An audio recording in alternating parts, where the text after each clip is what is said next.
birokrasi pemerintahan termasuk di instansi pemerintah Kabupaten Garut itu memang faktanya masih kekurangan pegawai negeri sipil, kekurangan ASN, sehingga saya kira juga bukan tanpa alasan jika ada unit-unit kerja yang sesuai dengan ketentuan peraturan perundang-undangan, tata caranya, aturan mainnya juga diikuti, masih ada yang merekrut tenaga non ASN.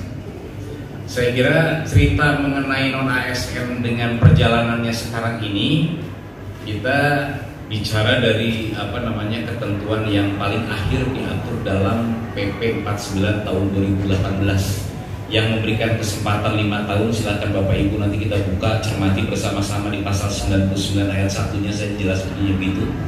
Terakhir tanggal 31 Maret 2022 Menpan RB juga menerbitkan SE status non ASN dengan berbagai mekanisme jalan pemecahannya gitu ya, penanggulangannya. Saya tadi juga sudah share kepada beberapa teman, termasuk pada Pak Yuda juga, ada perintah di surat edaran Menpan RB yang sekarang juga belum selesai dikerjakan. Kita sedang melakukan pemetaan.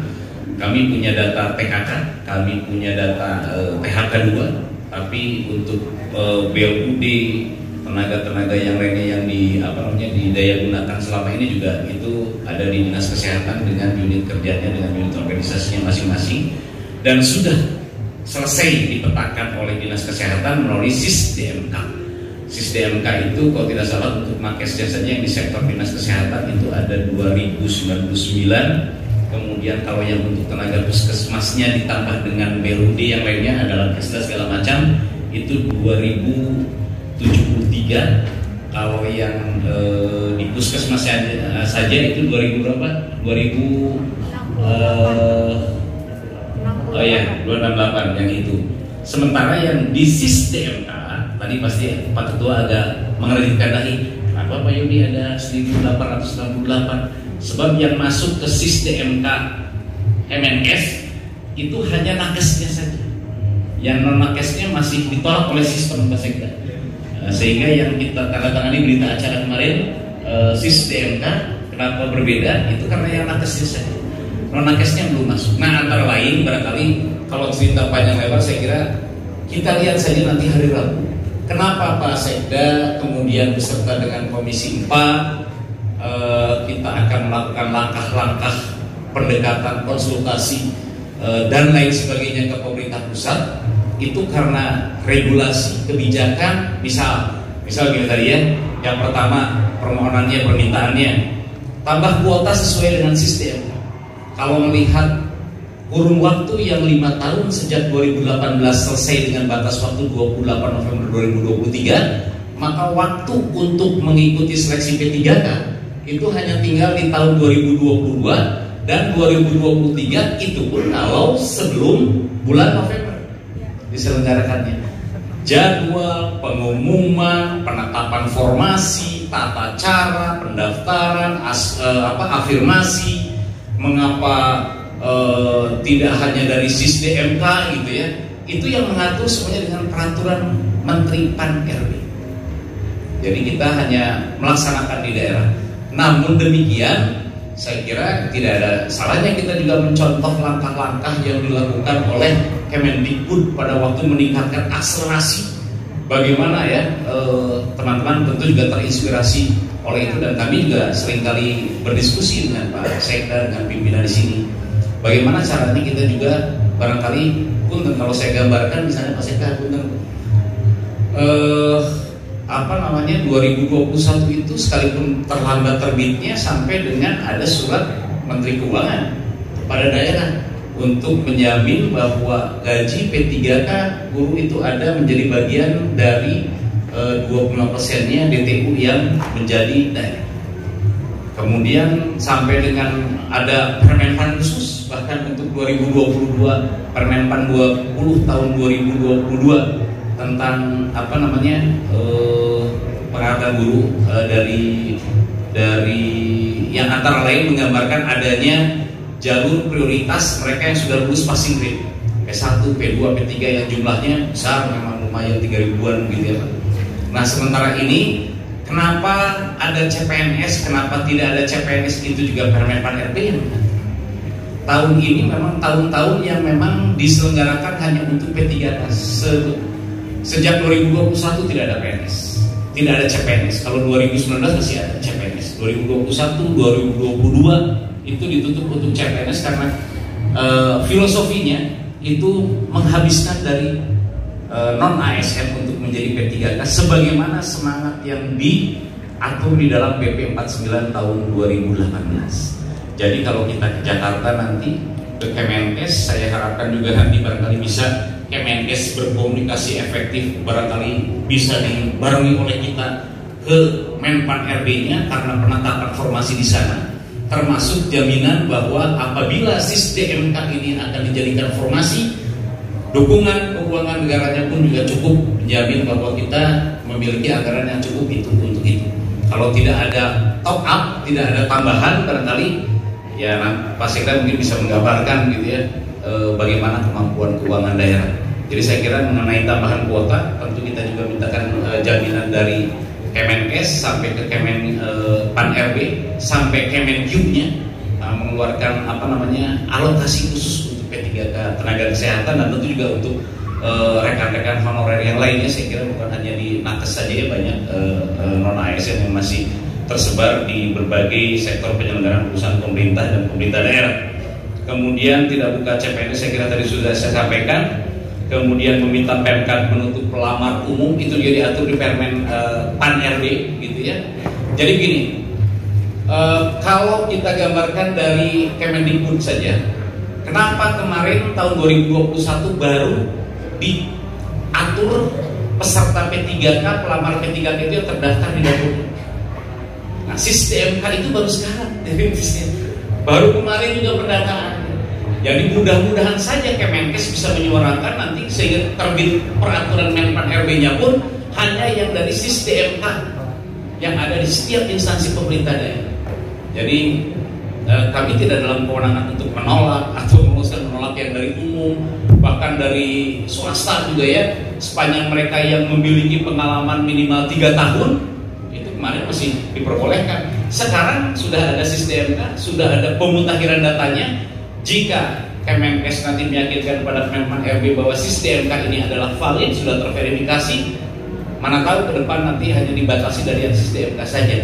Tapi jangan lupa SIS-DMK-nya ini baru nakesnya saja.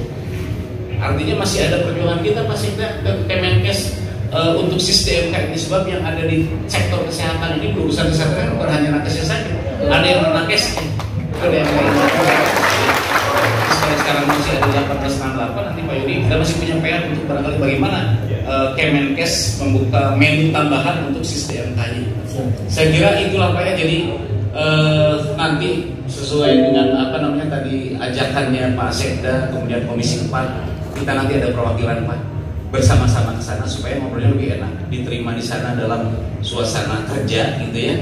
Diskusinya kita tanyakan beberapa hal yang memang harus kita coba berikan pengaruhnya, karena nanti akan menjadi regulasi, akan menjadi peraturan Menpan RB. Sama halnya dengan waktu kita mengantarkan juga teman-teman buruh dengan berbagai forumnya waktu itu dengan perwakilan-perwakilannya. Pak Sekda konsisten mengantar, mau diantar ke Kemendikbud, mangga disarankan. Kebetulan waktu itu dengan Komisi 1 Pak, dengan Komisi 1 karena SDM aparatur kan di sana. Kemudian sampai ke Kemenpan RB-nya, ketemu dengan deputinya, wah sampai Pak Sekda juga dimarah-marahin sama deputi teh. Bagaimana bisa, kita kan mengusulkan macam-macam yang ingin punya semangat untuk mendayagunakan ini. Kita dari teman-teman dari honorer dulu, karena itu menjadi bahan kebijakan nantinya dari pemerintah pusat, ya tentu harus kita sampaikan, kita sepakati. Kalau perlu tidak datangnya juga cuma 1 kali, mungkin 2 kali, 3 kali. Setelah itu kita evaluasi di sini apalagi yang harus dikuatkan. Persoalan kalau ke Jakarta besok, apakah kita mau berkonsultasi dulu atau menyiapkan surat untuk ditandatangani oleh Pak Sekda minimal juga, mari kita siapkan rumusannya seperti apa supaya jelas keberpihakan kita ya. Saya kira itulah panjang lebar juga nanti kita di tim kecil, kita dipimpin Pak Sekda tentunya menyusun strategi bagaimana pendekatan pertama ke Kemenkes, harus sampai ke Kemenpan RB Pak. dari Kemenpan RW harus sampai ke Kemenq, Pak. Kalau masih sepotong-sepotong tidak lengkap nanti. Kita juga memiliki hak untuk menyampaikan kebutuhan. Saya kira bukan sekedar aspirasi, Pak. Ini kebutuhan bersama pemerintah daerah akan kelangsungan teman-teman yang honorer. Semangat menata ulang itu juga sudah diperintahkan, bukan menata ulang, memetakan. Benarkah kita lihat sedang di data ulang yang SISDMK sudah selesai, sudah hampir selesai. Kalau yang di sektor yang lainnya kan masih sedang diproses sekarang ini. Kapan mulainya bekerja, siapa yang memberikan perintahnya, kontraknya seperti apa dan sebagainya, terus kita sedang lakukan verifikasi. Insya Allah dalam batas waktu yang telah ditetapkan kita dapat selesai melakukan itu. Mudah-mudahan ada jalan yang terbaik untuk kita semua. Amin ya rabbal alamin. Terima kasih. Mohon maaf. Assalamualaikum warahmatullahi wabarakatuh. Secara umum juga sudah menyampaikan, juga Kepala BKD juga sudah menyampaikan dalam konteks pemetaan juga seperti apa. Sedikit saja lah untuk dinas. Secara khusus, apakah itu pernyataan bahwa dinas kesehatan tidak akan melakukan intimidasi? Itu juga selesai. Pernyataan tentang pemetaan dan sebagainya gitu. Barangkali silakan. Baik, terima kasih izin Pak Sita, Bapak Ketua yang saya hormati. Assalamualaikum warahmatullahi wabarakatuh. Pertama-tama saya menyampaikan permohonan maaf dari Pak Kadis. Pak Kadis kemarin ke Bandung untuk bintek pengusulan DAK 2023, Pak. Anggaran untuk DAK 2023. Dan juga mungkin penting juga sehingga beliau memohon maaf pada teman-teman tidak bisa hadir pada kesempatan ini. Kedua, permohonan maaf saya selaku hakul adam terus terang yang menyampaikan bahwa yang tidak punya kontak itu ilegal saya. Dengan asumsi begini, ketika teman-teman tidak ada kontrak sebelumnya, maka yang muncul adalah SK yang sepihak tadi, Pak. Kalau kontrak kan ada hak dan kewajibannya. Maksud seperti itu, ada hak dan kewajiban mengikat kedua belah pihak. Tapi karena tidak ada kontrak, maka keluar SK yang sepihak. Yang keluar dari SK Kepala Pusat Pajak tidak boleh dan sebagainya. Tapi kalau kontrak kan sepakati kedua belah pihak. Maksudnya seperti itu. Itu mohon maaf, apapun yang saya sampaikan, diksi saya yang ilegal itu mohon maaf dari hati yang paling dalam. Dengan tidak bermaksud merendahkan teman-teman sekalian, tapi dalam artian saya menyampaikan itu supaya teman-teman juga punya legal standingnya begitu, seperti itu. Mohon maaf ya, teman-teman ya. Maaf. Sedikit Pak, saya uruskan. Jadi gini, maksud teman-teman itu. Di sisi lain mereka dianggap bahwa ilegal, tetapi di sisi lain kan teman-teman ini menandatangan biaya-biaya yang dikeluarkan oleh Pemda di puskesmas masing-masing. Kalau ini dianggap ilegal berarti LPJ itu tidak sah secara hukum. Maksud saya juga itu kesalahan pemilihan diksi saya, Pak. Tadinya mau menyampaikannya supaya iya, saya dia itu kesalahan pemilihan diksi teman-teman ya, maaf ya. Itu yang pertama. Yang kedua, kebijakan afirmasi ini, Kemenkes mengeluarkan kebijakan afirmasi dengan mengoptimalisasi SISDMK. Itu sebetulnya yang kami advokasi bersama kabupaten kota yang lainnya, Pak. Karena semuanya seperti itu, kondisi seperti ini gitu. Sehingga setiap ada kesempatan bertemu dengan rapat dengan provinsi, dengan Kemenkes, selalu kami menyampaikan seperti ini. Kalau PP 49 itu berlaku, baru ini pasti pelayanan akan terancam. Karena tadi 54% pegawai yang ada di puskesmas itu non ASN, Pak. Itu sampaikan kami berkali-kali setiap ada ketemu dengan pemerintah pusat. Sehingga akhirnya Kemenkes tergerak untuk mengoptimalisasi SISDMK, meniru dakodiknya pendidikan begitu. Sehingga muncullah kebijakan afirmasi, teman sekalian. Juga saya sampaikan ini, begitu ya. Dan afirmasi itu diambil, Pak Mo juga kamu juga tahu, di April 1 April kan waktu itu diambil oleh Kemenkes. Jadi yang kita ajukan itu mereka verifikasi lagi, Pak. Verifikasi ada feedbacknya lagi, verifikasi lagi sampai muncul yang disepakati oleh atau yang disetujui oleh Kemenkes adalah 1848 yang non nakesnya saja. Kami mencoba mengajukan yang nakes, yang non nakes, maaf, yang nakes saja. Kami coba ajukan yang non nakes, mereka menolak. Ini saja dulu, katanya begitu. Sehingga ya yang diajukan, yang diafirmasi itu adalah 1.886 yang nakesnya saja sekalian. Jadi insya Allah kami dari kesehatan, karena saya juga sampaikan kan waktu ketemu itu bahwa yang kita pikirkan adalah nasib pelayanan, teman sekalian. Nasib pelayanan itu yang menjadi concern kami pun. Kami sangat tidak memungkiri apa yang sudah teman-teman lakukan. Itu luar biasa. Itu bukti nyata, de facto-nya seperti itu. Dan kita akan siap mengawal ini. Kita bersama-sama mewujudkan apa yang menjadi tuntutan teman-teman sekalian. Saya siap. Insya Allah Pak Kadis juga siap mengawal ini. Karena itu menjadi concern kami sekalian. Dan concern semuanya. Itu saja mungkin Pak Ketua. Mohon. Saya sedikit nih. Ini biar udah clear ya, tidak ada dusta di antara kita. Kita kan hari Rabu udah sama-sama mau berjuang nih.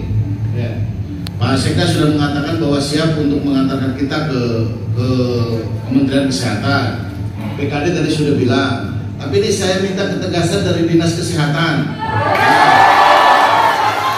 Karena Bapak yang hadir, pasti saya bertanya ke Bapak kan. Saya nggak mungkin bertanya kepada yang tidak hadir. Saya bertanya nih kepada Bapak. Bapak siap nggak bersama-sama kita ke sana nanti hari Rabu?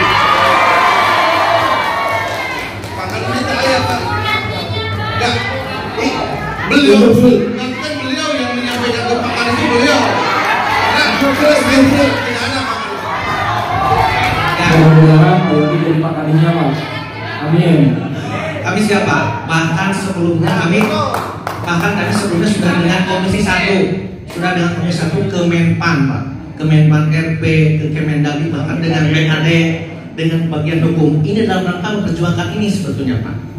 Pernah kami juga 2 kali ke Menpan, 2 kali siap Pak, pasti siap Pak.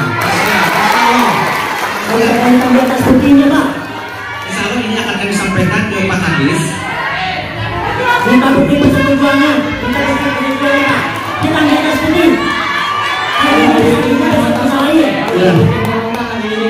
Ya, nanti kita sebentar, nanti kita akan ada hasil berita acara yang kita tanda tangani bersama, termasuk di Pak Sekda. Yang kan perwakilan dari Dinas Kesehatan kan siap berkomitmen, kan itu sudah clear. Tinggal satu lagi, para pejabat Dinas Kesehatan siap dan tidak akan melakukan intimidasi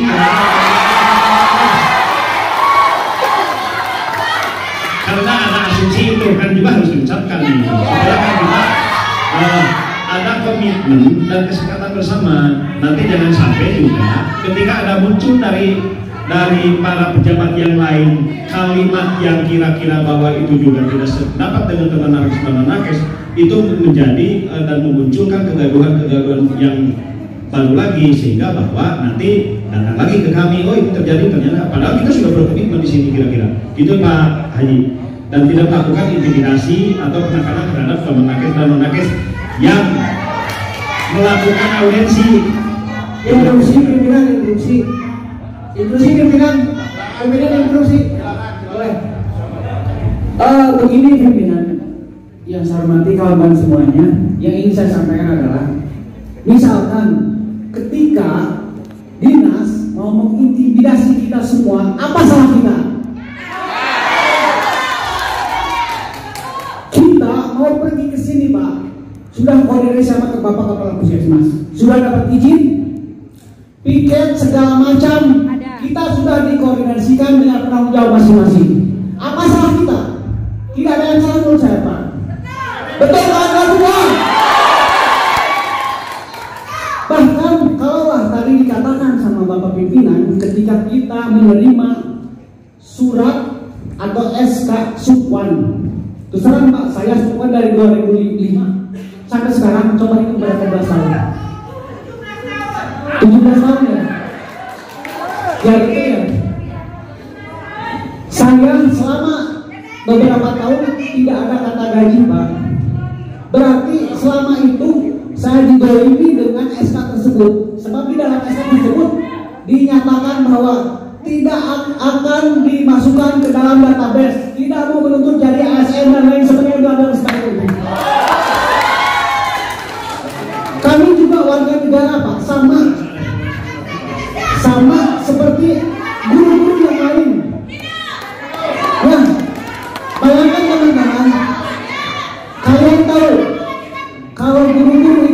afirmasi. Jadi ketika misalkan mereka mengikuti testing per 3K, mereka itu remedial. Ayah kita kuliah dulu, ayah kita gitu. Apakah kita harus seperti itu juga? Oke. Barangkali udah belum cukup. Kan kita remnya sama tadi. Pertama dinas kesehatan juga berkomitmen. Ya, dinas kesehatan kita terdengar oleh semua berkomitmen. Saya kira insya Allah ke depan ketika bahwa kehadiran teman-teman dalam bentuk forum FKHN ini mau melakukan koordinasi atau konsultasi kepada para pemangku kebijakan, saya kira tidak akan ada tekanan dari pihak manapun.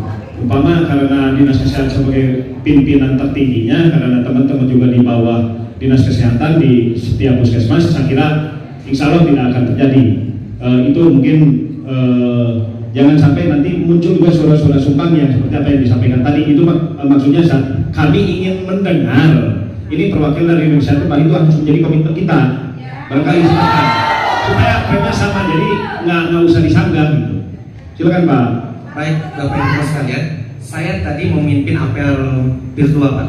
Ya. Saya sampaikan tadi ke Kepala Puskesmas, teman-teman sekarang mau demo. Saya sampaikan jangan dihalangi karena itu adalah hak konstitusi teman-teman. Tapi saya sampaikan seperti itu.